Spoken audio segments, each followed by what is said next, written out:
আজ মনে করেছিলাম কাঁথাটা সেলাই করে উঠব, সেটা কেমন করে হবে? আকাশটা হঠাৎ এমন কালো মেঘে ঢেকে যাচ্ছে, বৃষ্টি এলো বলে।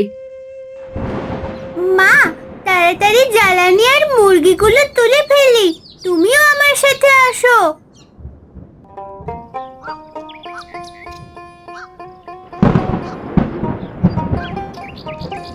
এই রে, আকাশের অবস্থা ভালো নয়, তাড়াতাড়ি পা চালাই, নইলে শুকনো কাঠগুলো ভিজে যাবে।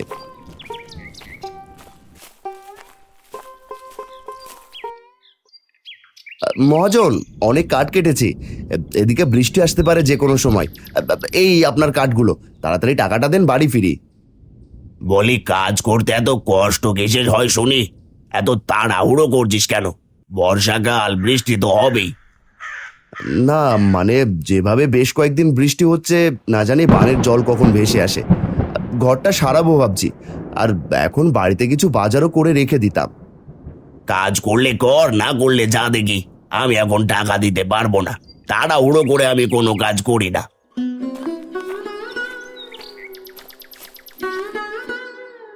সে সারাদিন কাজ করে দুবেলা খাবার খাওয়ার জন্য। তুমি যদি টাকা না দাও তাহলে সে কেমন করে চলবে? হারানকে টাকাটা দিয়ে দাও গো। আরে, হারানের কাছে তো এমনিতেই টাকা পাবো। তুমি যখন বলছো ঠিক আছে গিন্নি, এই নে, আজকের টাকাটা রাখ। অনেক বড় উপকার হলো মহাজন, তবে এবেলা আমি আসি।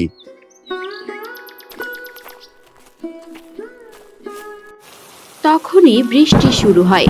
হারান মহাজনের কাছ থেকে টাকা নিয়ে কিছু বাজার আর কিছু শুকনো খাবার নিয়ে ভিজে জড়সড় হয়ে বাড়ি ফেরে। ওগো, তুমি বাড়িতে এসেছো? আমি তো চিন্তায় চিন্তায় শেষ। এদিকে রান্নার চালও ফুরিয়ে গিয়েছে, মেয়েটা দুপুরে না খেয়ে আছে। এই নাও গিন্নি, বাজার আর কিছু শুকনো খাবার। না জানি কখন বানের জল বাড়িতে চলে আসে, কাজ না করতে পারলে তো না খেয়ে থাকতে হবে, তাই এগুলো এনেছি। তুমি ভালো কাজ করেছো, আমি তাড়াতাড়ি রান্নাটা সেরে ফেলি। তিন্নি, আমাকে একটু সাহায্য করবি? আয় মা, তুমি কাপড়টা পাল্টে ফেলো, ভিজে একদম চুপসে গেছো।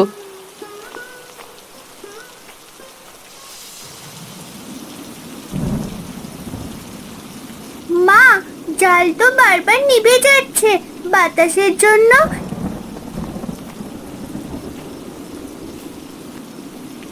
এই ঝড় বৃষ্টিতে যদি আমাদের বাড়ি ভেঙে যায়, তখন আমরা কি করব? কোথায় থাকবো? এমন কথা মুখেও আনিস না।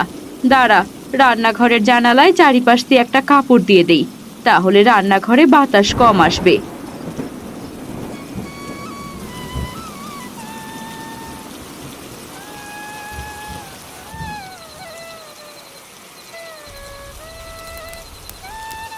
বাহ, তোমার মাথায় দেখি খুব বুদ্ধি। এবার আর আগুন নিভে যাচ্ছে না মা।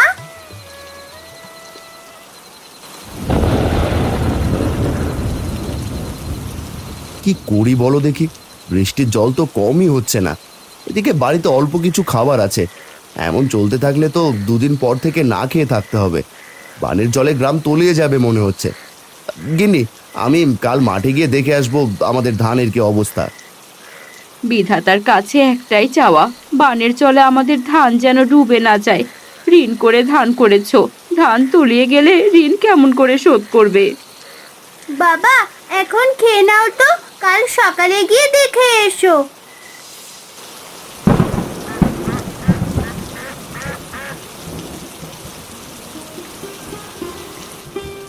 কি গো, বৃষ্টি তো কমছেই না দেখছি, এই বৃষ্টিতেই বেরোচ্ছ নাকি?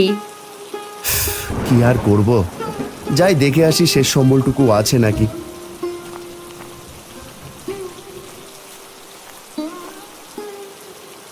বাবা, এই নাও, ছাতাটা নিয়ে যাও, নয়তো বৃষ্টিতে ভিজে জ্বর করবে তোমার।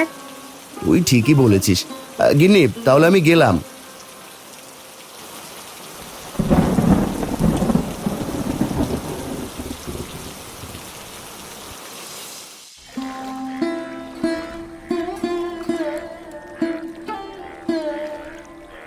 হাই হাই হাই হাই, এটা কি সর্বনাশ হলো!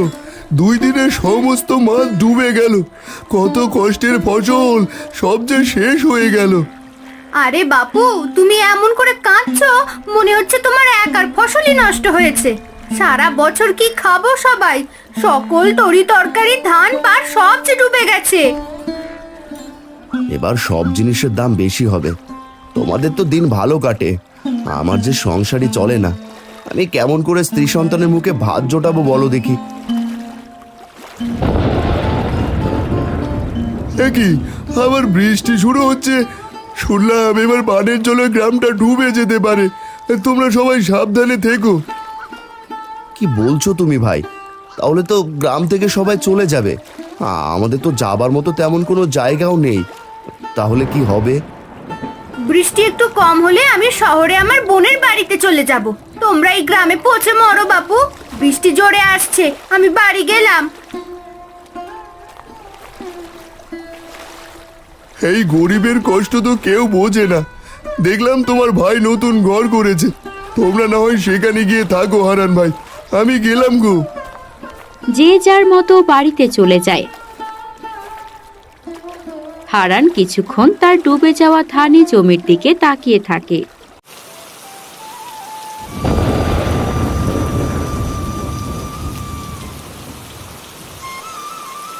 মা, এবার কি করব? কোথায় থাকবো আমরা? আমাদের ঘরের ছাউনি তো ভেঙে গেছে, জল পড়ছে চাল দিয়ে। ভয় পাস না মা, আমি তো আছি। তোর বাবা এক্ষুনি চলে আসবে। আমরা ওই গাছটার নিচে যাই, চল।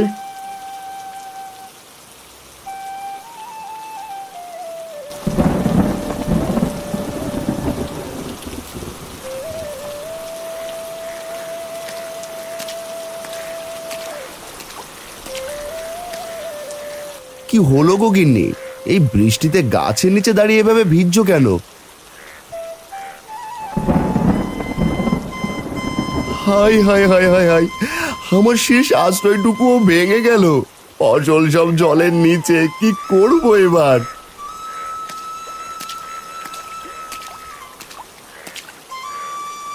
এই কি হয়েছে গো দাদা? কি সে শব্দ হলো? তোমরা ঠিক আছো তো? তিনিমা, ভয় পাস না মা, আমরা সবাই আছি। ভাই, আমার ঘরের ছাউনিটা ভেঙে গিয়েছে। তোদের ঘরটা তো কিছুদিন আগে সারিয়েছিস, বেশ শক্ত। আমাদের কিছুদিন জায়গা দিবি? না না, এটা কি বলছেন আপনি দাদা? 2 একের ভেতরে এমন চলতে থাকলে গ্রাম তলিয়ে যাবে। আমরা কোথায় থাকবো নিজেরাই জানি না। আমাদের বাড়িতে আপনাদের জায়গা দিতে পারবো না। তিনি ঠিক কথা বলেছে, আমাদের 2 রুম ঘর, আমি তোমাদের কোথায় জায়গা দেব? ভাই, ছোট মেয়েটার কথা ভেবে তোমার দাদা এমনটা বলছে। চিন্তা করো না, আমরা কোনো একটা ব্যবস্থা করে নেব। তোমরা ভিজো না, বাড়িতে ফিরে যাও। তুমি ঠিকই বলেছো ভাবি। ওগো চলো, মেয়েটা বাড়িতে একা আছে, তোমার দাদা বৌদি থাকার মতো ঠিক একটা ব্যবস্থা করে নেবে। ওগো, এবার আমরা কোথায় যাব? আমার অসময়ে তো নিজের ভাইও পাশে দাঁড়ালো না। বাবা, আমাদের তো অনেকগুলো কলা গাছ আছে। বানের জলে কলা গাছগুলো তো মারাই যাবে। আমরা বরং কলার পাতা আর গাছ দিয়ে আমাদের ঘরটা সারিয়ে নিই আপাতত। বাহ তিন্নি, তোর মাথায় দেখি খুব বুদ্ধি। ওগো, তুমি তাই করো, আর দেরি করো না। সবাই মিলে সাহায্য করলে তাড়াতাড়ি ঘরটা সারানো হয়ে যাবে। এই মুহূর্তে বৃষ্টির হাত থেকে বাঁচতে আমাদের এটাই করতে হবে। ঠিক আছে, আমি তবে তাই করছি। দেখো গিন্নি, এখানে দাঁড়ানো যাচ্ছে না, বানের স্রোতে ভেসে ঢুকছে। উঁচু জায়গায় গিয়ে দাঁড়াও, আমি কলা গাছ আর কলা পাতা কেটে কোনোভাবে ঘরটা সারিয়ে নিই। হারান বৃষ্টির মধ্যেই কলাপাতা আর গাছ কেটে আনে। এরপর চালে উঠে সুন্দর করে ছাউনি দেয় চারপাশে ঘিরে। বৃষ্টি একটু কমেছে, চালাটাও খুব সুন্দর আর মজবুত হয়েছে। বলি, এক পাশের বেড়া তো ভেঙে গেছে, মাটি দিয়ে ওই জায়গাটুকু উঁচু করি। আর মেঝেটাও, ঘর উঁচু হলে বানের জলে ঘরের ভেতরেও আর যাবে না। মা ঠিক কথা বলেছে। বানের জলে কত সাপ পোকামাকড় আছে, আমার তো ভয় করছে।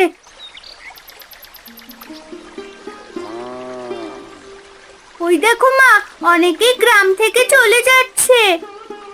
এই দৃশ্য খুবই কষ্টদায়ক রে মা। কেউ কি আর তার বাপদাদার ভিটে ছেড়ে যেতে মন চায়? আমাদের যে কি হবে সৃষ্টিকর্তাই জানেন।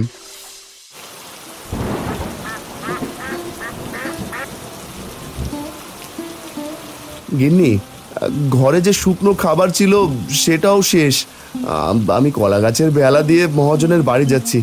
পথঘাট নদী নালা সব তো বানের জলে ডুবে গেছে। যেদিকে তাকাচ্ছি সেদিকে জল আর জল। কেউ তো কোনো সবজিও বিক্রি করছে না। দেখি মহাজন কোনো ব্যবস্থা করতে পারে কিনা। বাবা, সেই কোন সকালে খেয়েছি, যা করো তাড়াতাড়ি করো, আমার যে ক্ষুধা পেয়েছে। শান্ত হ মা, না জানি গ্রামের সবাই কেমন আছে। ওগো, তুমি সাবধানে যাও, যেভাবে পানির স্রোত আসছে। ভাগ্য ভালো তুমি সেদিন ঘরটা উঁচু করেছিলে আর আমি মাচা বানিয়েছিলাম, না হলে আমাদের ঘরে আজ পানি থাকতো।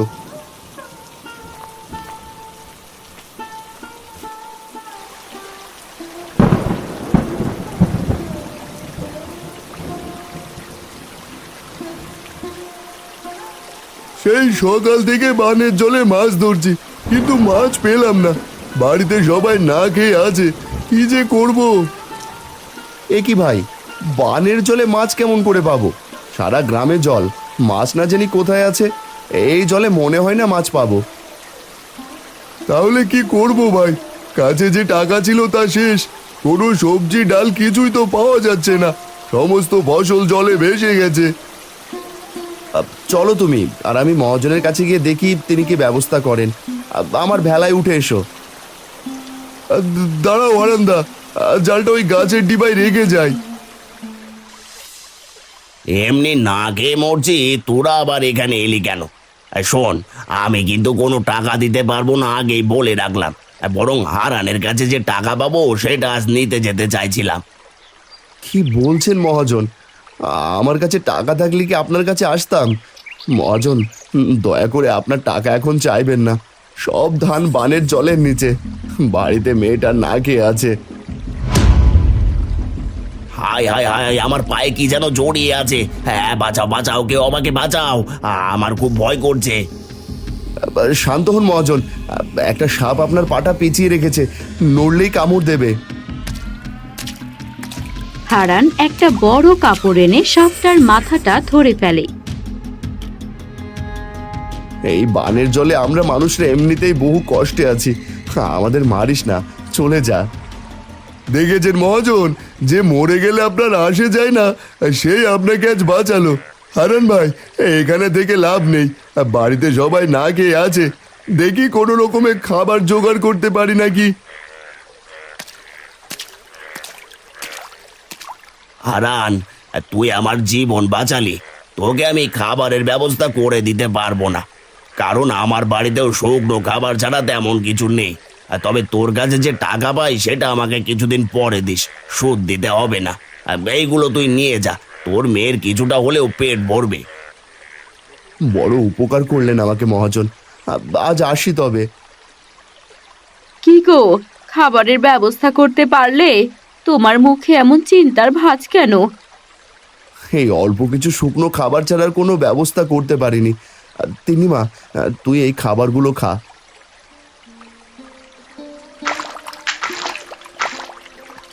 ওগো, ওই দেখো, বানের জলে কতগুলো মাছের ঝাঁক ভেসে আসছে। আমি জাল এনে দিচ্ছি, তুমি মাছগুলো ধরে ফেলো তাড়াতাড়ি। তাড়াতাড়ি ঘর থেকে জালটা নিয়ে এসো, বানের জলে ভেসে চলে যাবে মাছের ঝাঁকগুলো। মালতী জাল এনে দেয়। হারান ভেলাতেই দাঁড়িয়ে জাল ফেলে। জালে অনেকগুলো ইলিশ মাছ ওঠে। বাবা, এ তো অনেকগুলো ইলিশ মাছের ঝাঁক ছিল। বানের জলে নদী থেকে ভেসে এসেছে মনে হয়। এত বড় ইলিশ কতদিন খাইনি। এত বড় ইলিশ যে কখনো চোখে দেখবো সেটাও তো ভাবিনি।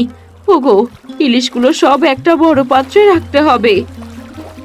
দাঁড়াও, জাল থেকে মাছগুলো ছাড়িয়ে নি। গিন্নি, বড় পাত্র আনো ঘর থেকে। যদি ঘরে চাল থাকতো তাহলে গ্রামের দুস্থ মানুষদের এই দুঃসময় দুটো ইলিশ ভাত রান্না করে খাওয়াতাম। মালতী ঘর থেকে পাত্র এনে দেয়। হারান পাত্রে মাছ রাখে, এমন সময় জালে একটা চকচকে ঝিনুক দেখতে পায়। মা দেখ কত সুন্দর ঝিনুক। তুই এটা নিয়ে খেলিস। গিন্নি, তুমি একটা ইলিশ মাছ কেটে রান্না করো, কিন্তু সব জায়গায় তো জল। আর যদি বানের জলটা না হতো তাহলে এত বড় ইলিশ চোখে দেখতামও না। বাহ, সত্যি খুব সুন্দর ঝিনুকটা। আমি শুকনো খাবারগুলো খাবো আর এই ঝিনুক দিয়ে খেলবো।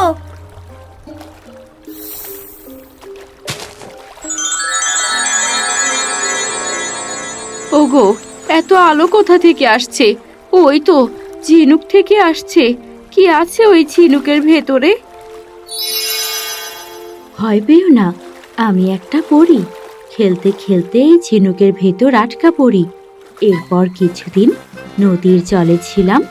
আজ ইলিশের ঝাঁকের ভেতর একটা ইলিশের লেজে আটকে আমি এখানে এসে পড়েছি। এরপর তোমাদের জালে উঠেছি। তুমি পরি? খুব মিষ্টি দেখতে তুমি।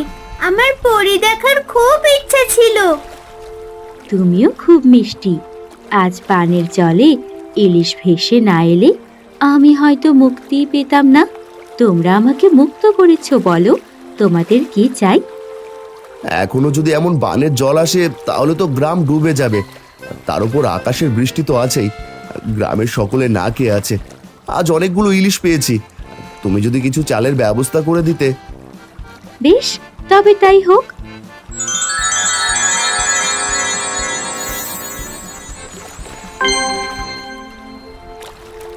এই হাড়ি থেকে যত চাউল নাও না কেন, এই হাড়ির চাউল শেষ হবে না। তুমি চাইলে এখান থেকে চাউল নিয়ে ব্যবসাও করতে পারবে, তবে সৎভাবে তোমাকে ব্যবসা করতে হবে। আর এই নৌকা দিয়েছি, যতদিন বানের জল থাকবে ততদিন সবাইকে খাবার দিয়ে তুমি সাহায্য করবে। বানে ভেসে আসা ইলিশ ঝাঁক ধরেছ, সেগুলো বহুদিন চলে যাবে। তুমি বড্ড উপকার করলে পরি। আমি আসি, তোমাদের কথা সারা জীবন মনে থাকবে। তুমি আবার এসো কিন্তু। তুমি অনেক ভালো গো। তুমি অনেক ভালো। বিদায়। ওগো, আমাকে তো অনেক মানুষের জন্য রান্না করতে হবে। কোথায় রান্না করি বলো দেখি? কলার ভেলা এখানে বেঁধে দিচ্ছি। কলার ভেলার উপরে চুলা বানিয়ে রান্না শুরু করো। আমি হাঁড়ি থেকে চাল নিয়ে ধুয়ে দিচ্ছি। বানের জলে ভেসে আসা ইলিশের ঝাঁক আমাদের ভাগ্য বদলে দিল।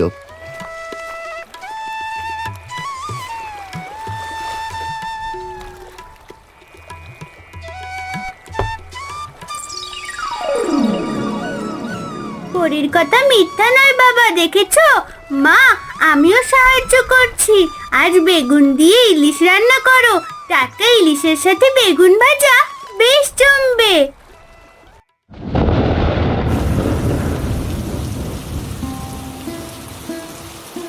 গিন্নি, এভাবে আর কদিন যাবে? আমরা না হয় না খেয়ে থাকতে পারবো। মেয়েটার কি হবে? আমিও তাই ভাবছি। এই বানের জল আর বৃষ্টি আমাদের সব শেষ করে দিল। কোথাও যে বেরোবো তারও কোনো উপায় নেই। আসি গিন্নি, মাতিননি। চল সবার প্রথমে তোর কাকাদের বাড়িতে যাই। না জানি তারা কেমন করে দিন কাটাচ্ছে। হাজার হলেও তো ভাই।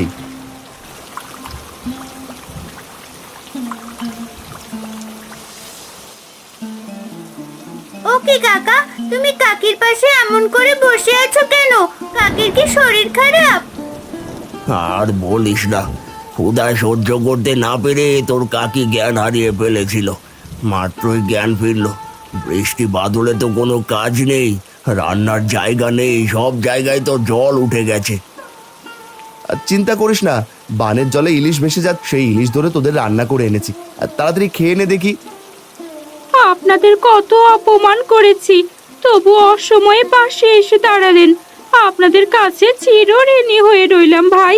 খাবারটুকু না পেলে হয়তো আমরা মারাই যেতাম। এমন কথা বলো না ছোট বউ।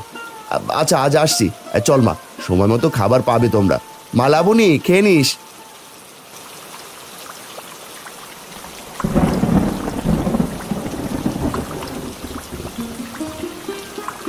কিরে ভাই, এখনো মাছ ধরছো দেখি বৃষ্টিতে ভিজে? কি করব, সবাইকে তো বাঁচাতে হবে। পরিবারের কেউ দুদিন ধরে কিছুই খায়নি পানি ছাড়া। এবার মনে হয় সবাইকে না খেয়ে মরতে হবে গো। কেঁদো না গো কাকু, না খেয়ে মরতে হবে না। বানের জলে ইলিশের ঝাঁক ভেসে এসেছিল, সেই ইলিশ দিয়ে আমরা সবার জন্য খাবার এনেছি রান্না করে। এই নাও, এগুলো তোমার পরিবারের সবাই মিলে খেও। ধন্যবাদ তোমাদের। এই খাবারগুলো না পেলে হয়তো আমাদের কিছু একটা আজ হয়ে যেত। আজ আমি যাই, বড্ড উপকার করলে তোমরা আমার এই অসময়ে। তোমার সাথে দেখা হলে কত বড় বড় কথা বলি, আচ্ছা তুমি খাবার এনেছো বাবা? কি বলে যে ধন্যবাদ দেবো তোমাকে। চলে যেতে চেয়েছিলাম গ্রাম ছেড়ে, কিন্তু এত বৃষ্টিতে বের হতে পারিনি। গরু ছাগল সব মরে গেছে। চিন্তা করো না বৌদি, দেখবে সব আবার ঠিক হয়ে যাবে। আমি আসছি। এখন থেকে যতদিন বৃষ্টি বানের জল থাকবে আমি ততদিন সবাইকে খেতে দেবো। আসি এবার। তো তুই ইলিশ রান্না করে আনলি? আসলে গরিবের মন বড়। আজ দুদিন কিছু খাইনি ভাই। তোর গিন্নিমা তাদের বাড়ি গেছে বেশ কয়েকদিন ধরে।